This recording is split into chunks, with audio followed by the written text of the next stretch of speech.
Good evening friends. This video is made by Srikant Cherkuvada, Assistant Professor of Sasi Institute of Engineering and Technology. As part of the assignment of machine learning using Python course from Skype Labs. The machine learning using Python with online course tutorial from Skype Labs was used to complete this project. So this course was very useful and the concepts are very clearly explained in this video thanks to Skype Lab for this opportunity. So here what I have done in Jupyter notebook, I have created initially a new notebook. I mean to say which is we're using the data set which is machine learning using Boston data set. So I have taken the Boston data set which is for price comparison. Here if you are considering where you will be having importing the libraries initially at the step 1. So before step 1 of pre-processing, we are going to importing the libraries. Why? Because so in order to complete, or I can say in order to execute this matplotlib and pandas and numpy and all these things by using from sklearn, we are retrieving the data sets. That means importing the data sets. So and all this pre-processing data we need to get from sklearn, right? So for this purpose we need to import the libraries initially. So first of all, if you are seeing here, there will be importing the libraries here, where if you see here import matplotlib as mp, where you are considering matplotlib as mp here. Another one is here, if you see matplotlib.pyplot as plt. So if you consider this the other one, import pandas as pd. So here like this we are importing the libraries. At the first step, if you see here data pre-processing. So if you consider here first of all the step 1 is data pre-processing. So here we will import the data which is called Boston data, right? So here Boston is equal to load underscore Boston function name, right? So here we are giving the Boston. So the Boston data set is this one. So where we will be having, and the next step, so where we will be having the output, which you can say that's called put the data in the pandas frame. If you see here, we are keeping our data frame into the pandas data frame. So the Boston data we are keeping in that pandas data frame, which you are calling it as a pd. Okay, so after that, if you are executing here, we are getting the output like this. Okay, here there are different types of columns which is called A's, so like chas. So like that, here we are different types of columns. Here I am considering the A's column here to display the only A's in this future, if you consider here. Okay, so then after executing here, we will be getting the output. So whatever the 65.2 and 78.9, these are called the ages. If you see here, if you consider, right? So these are called ages. Okay, so next, if you consider here, next step, to store the target column to the other datagram called target. Okay, so if you see here, we are considering here the target within the data frame, which you are in the panda data frame, you are considering the target. So next, so after executing this target, we will be getting output here. So next step, so what are the maximum value if you want to find from the target? Here we are using max of target of whatever the target name here. That means whatever the target, that may be A's or something, whatever it might be, the minimum value also. Like this we will be getting the target. So if you executing here, we will be getting the whatever the target value is there, the target value will be getting here. Next one, if you see here the concatenating features and target into a single data frame, which you are considering the axis as 1. Yes, so it make it concatenate in the column wise. If you see here, we will making the concatenation in the column wise here. So if you see here, by after executing of axis equal to 1, we will be getting the values here like this. The next step is we are describing the values to 2. That's called a rounding decimal equal to 2.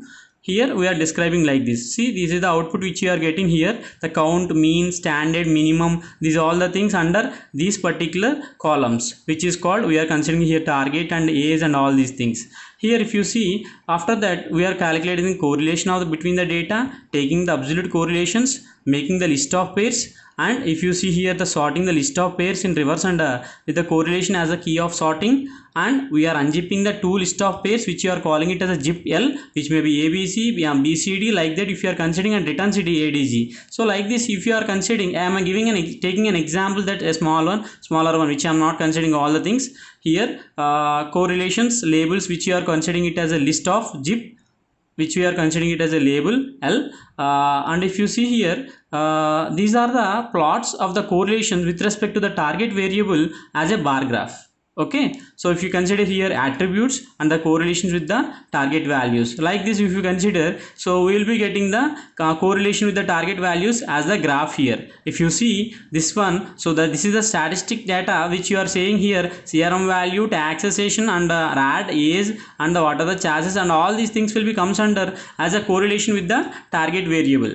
And the next one, the step 3 is normalization of data. So if you see here, we are normalizing our data by using LSTAT and target values. See here, we are taking two values which is called LSTAT and target value. If you see here, we are normalizing LSTAT and which one is another one is called target values. Okay, so these are the things which you are going to consider here. Next, before normalization, our print values will be, these are the suppose I am considering print y of 5. So what are the 5 values are there? That 5 values will come here. Next, we are creating an instance of scalar object, then using transform. So here we are considering the transform function, and we are fitting into this one. Next, print, and after printing that value we will be getting here. The next other step is splitting the data.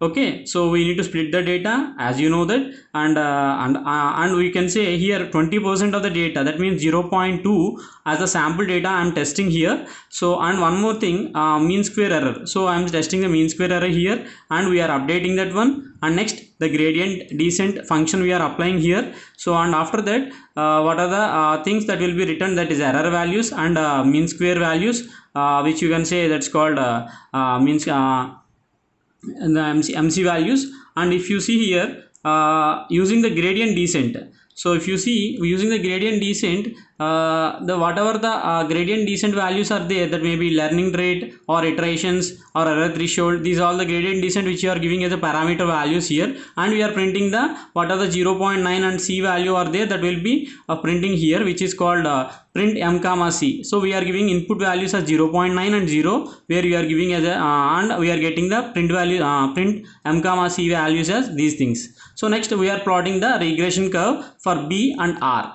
Okay, here we are plotting the regression curve for B and R, and finally we will be getting the what are the plotting what are the curve matplot using this one, we are getting the regression curve. And after that, so what are the iterations that are getting here using this one, what are the error values and iterations that will be getting from through here, these are the iterations. And if you see in the x-axis, we will be having iterations, and in the y-axis if you are seeing error values. Okay, so these are the things. And visualizations of model, and if you see the visualizations of model, where we will be having MC values, animation, anim is equal to MC values of 0, these are the things which you are considering here, and getting the predicted values using this function.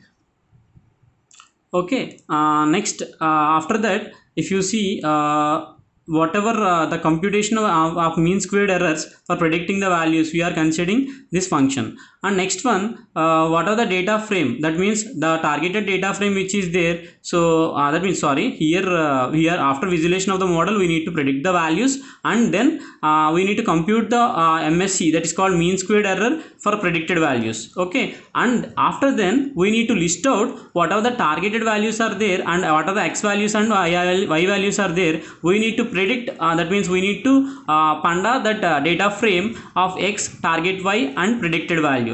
This is the final where we are getting x and targeted or predicted values, and we are getting the output. And if you see the regression curve, so if after finalizing the regression curve here, which is plt.scatter, which is called for B comma R, we are getting the regression curve. And finally, if you see revert normalization to obtain the predicting scales, where we will be having reshaping the array and revert normalization. So finally we will be having the what are the extra dimension by slicing, so which is called, if you see, x test and y test are here dimensioned, which is slicing here extra dimension, the predicted scaled, which is called -1. So where from the panda data frame we are predicting x comma target values comma and predicted values, which is round to decimal 2. So such that we are getting the values which is 16.4 and all these things which is decimals which is to 2. This is what we are having x and the predicted target y and predicted values are.